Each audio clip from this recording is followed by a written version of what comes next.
Demam berdarah. Banyak banget mitos di masyarakat tentang demam berdarah. Dari wajib minum jus jambu biar cepat sembuh, sampai menganggap semua jenis nyamuk itu penyebab demam berdarah. Tapi, seperti apa sebenarnya demam berdarah itu?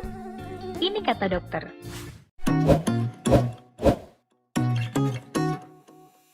Sebenarnya di dunia kedokteran gak ada istilah demam berdarah aja. Yang ada adalah demam denggi dan demam berdarah denggi yang merupakan infeksi akut yang disebabkan oleh virus denggi yang ditularkan melalui gigitan nyamuk Aedes betina. Ciri-ciri nyamuk Aedes ini mempunyai warna dasar hitam dengan garis-garis putih dan bisa terbang hingga 200 meter, sehingga daya jangkau penularannya cukup jauh. Nyamuk Aedes ini paling senang menghisap darah manusia jam 9 sampai jam 10 pagi dan jam 4 sampai 5 sore. Setelah digigit nyamuk Aedes, virus denggi masuk ke darah dan menjalani masa inkubasi 4 sampai 6 hari sebelum akhirnya mengalami replikasi atau memperbanyak diri dan memicu respon antibodi dalam tubuh yang mengakibatkan timbulnya gejala seperti demam tinggi yang muncul mendadak 2 sampai 7 hari, badan pegel-pegel, nyeri di belakang mata, mual muntah, dan muncul bintik kemerahan di kulit. Pada hari ke-3 sampai 7, tiba-tiba demam juga bisa turun sendiri seolah udah sembuh. Tapi ternyata ini dia fase kritisnya. Pada fase ini, trombosit bisa turun drastis sampai di bawah 100.000.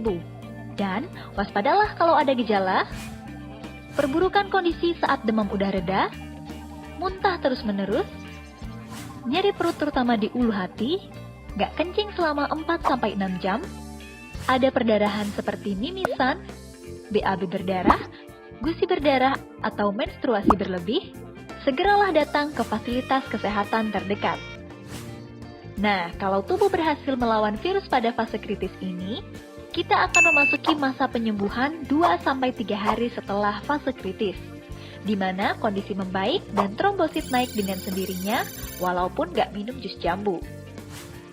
Kalau tubuh hanya mengalami gejala demam mendadak, badan pegel, trombosit turun kurang dari 100.000 dengan gejala perdarahan seperti bintik-bintik merah di kulit, disebut demam denggi.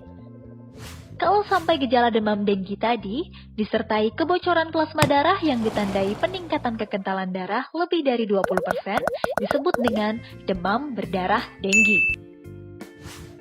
Prinsipnya, penyakit ini disebabkan oleh virus, jadi bersifat self-limiting atau bisa sembuh sendiri.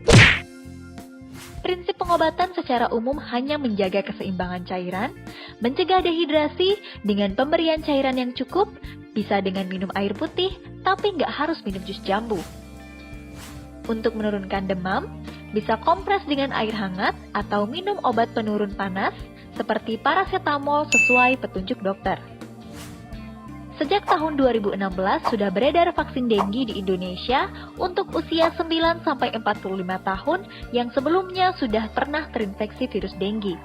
Jadi, vaksin ini nggak boleh digunakan pada orang yang belum pernah terinfeksi virus denggi dan tujuannya hanya untuk mengurangi risiko kejadian dan keparahan penyakit akibat virus denggi. Vaksin hanya salah satu upaya pencegahan yang bisa dilakukan. Yang gak kalah penting, tentunya mengurangi penyebaran virus denggi dengan mengendalikan perkembangbiakan nyamuk Aedes aegypti dengan gerakan 3M+.